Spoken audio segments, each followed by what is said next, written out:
विधानसभा चुनाव भले ही फरवरी मार्च 2027 में होने वाले हों, सियासी दलों की गतिविधियां तेज हो गई हैं। एक दशक बाद प्रदेश की सत्ता से भारतीय जनता पार्टी को हटाने के लिए तमाम विपक्षी दल रणनीतियां तैयार करने में जुटे हैं। वहीं सत्ताधारी बीजेपी जुटी है। ऐसे में भारतीय जनता पार्टी के साथ राष्ट्रीय स्वयंसेवक संघ भी एक्टिव मोड में नजर आ रहे हैं। संघ प्रमुख मोहन भागवत लगातार प्रदेश की यात्रा पर है। वो 15 दिनों में दूसरी बार प्रदेश की राजधानी लखनऊ पहुंचे। सरस्वती कुंज में मुख्यमंत्री योगी आदित्यनाथ, प्रदेश भाजपा अध्यक्ष पंकज चौधरी, संगठन मंत्री और अन्य वरिष्ठ नेताओं के साथ महत्वपूर्ण समीक्षा बैठक हुई। इसमें 2027 चुनाव की रणनीति, कैबिनेट विस्तार, क्षेत्रीय संतुलन, नए पदाधिकारी नियुक्त और सामाजिक एकता पर गहन विचार विमर्श हुआ। बीते 15 दिनों में यह उनका दूसरा लखनऊ दौरा होगा। इससे पहले 16 फरवरी को मोहन भागवत गोरखपुर से लखनऊ पहुंचे थे। अपने पिछले लखनऊ दौरे के दौरान मोहन भागवत ने यूपी के मुख्यमंत्री योगी आदित्यनाथ से लगभग 40 मिनट तक मुलाकात की थी। तो वहीं यूपी के दोनों डिप्टी सीएम केशव प्रसाद मौर्य और ब्रजेश पाठक से भी अलग अलग 30 मिनट की मुलाकात हुई थी। तो आरएसएस प्रमुख का ये दौरा बेहद खास समझा जा रहा है। यूपी में चुनाव से पहले एक्टिव मोड में बीजेपी नजर आ रही है।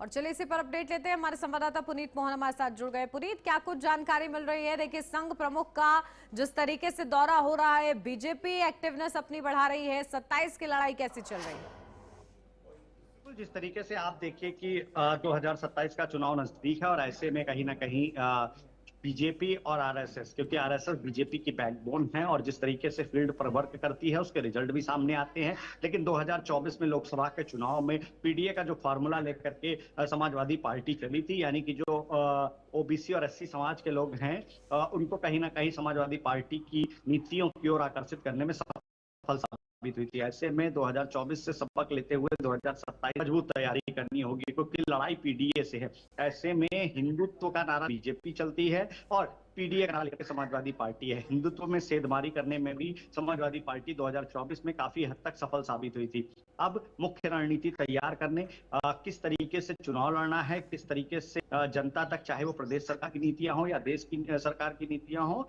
उनको पहुंचाना है। और सीधे तौर पर इस बात को समझना होगा कि ग्राउंड लेवल पर खासा मेहनत करनी है। आप देखिए कि 2022 का जब चुनाव था तो मेरठ में वर्तमान जो गृह मंत्री हैं अमित शाह, वो पर्चा बांटते हुए नजर आए थे। ऐसा ही कुछ नजारा आपको 2027 के भी चुनाव में दिखाई देगा, चाहे वो केंद्र सरकार के मंत्री हो, चाहे वो राज्य सरकार के मंत्री हो या किसी भी अन्य प्रदेशों के मंत्री हो। उत्तर प्रदेश में डेरा डालेंगे और ये डेरा काफी दिनों तक रहेगा। विशेष रूप से यूपी पश्चिम और जो अल्पसंख्यक बाहुल्य सीटें हैं वहां पर बड़े चेहरों को लाया जाएगा, जिम्मेदारी सौंपी जाएगी।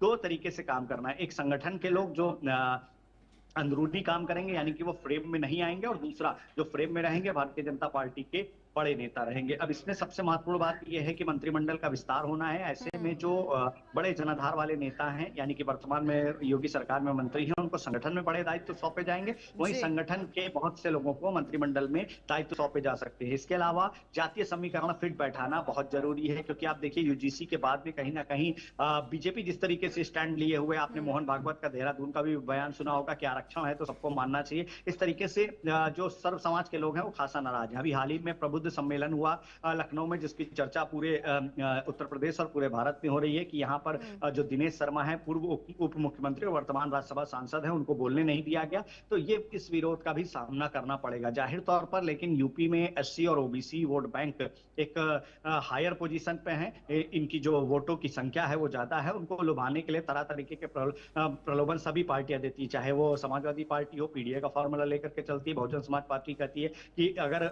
पिछड़ों का और दलितों का कोई दायित्व संभालता है, कोई उनकी आवाज उठाता है, तो वो केवल बहुजन समाज पार्टी है। और वहीं भारतीय जनता पार्टी, जिनके खाते में अन्य पार्टियों से चिटक करके वोट बैंक चले गए, अब इनको संभालना है, क्योंकि 2027 में अगर इन्हें संभाल लिया तभी एक बार हैट्रिक मारने का चांस मिलेगा, अन्यथा बहुत मुश्किल फाइट हो सकती है। और ऐसे में जिस तरीके से मुख्यमंत्री योगी आदित्यनाथ के साथ उनकी मुलाकात हुई, दोनों डिप्टी सीएम के साथ में मुलाकात हुई, संगठन के बड़े पदाधिकारियों के साथ में मोहन भागवत की मुलाकात, ये चर्चा का विषय बनी हुई है। सूत्र बताते हैं कि अभी 2 से 4 महीने के अंदर पूरे यूपी में आपको मोहन भागवत भ्रमण करते दिखेंगे। और जो जहां पर कम मार्जिन से बीजेपी सत्ता में आने से रह गई, यानी कि सांसद आने से रह गए थे, उन सीटों पर ज्यादा मेहनत करनी। और जहां पर बीजेपी सबसे लास्ट में गई थी या थर्ड पोजीशन पे थी, जहां पर करारी हार का सामना करना पड़ा था, वहां दुगनी तेजी से मेहनत होगी। रणनीति तैयार करी गई है, लेकिन सूत्र बता रहे हैं कि होली के बाद मंत्रिमंडल के विस्तार की घोषणा और उसके बाद अप्रैल से पूरी तरीके से आपको फील्ड पर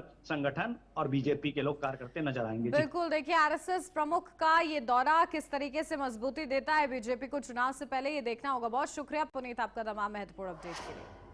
यहाँ रुक रहे, छोटे से ब्रेक के लिए, जल्द हाजिर होते हैं।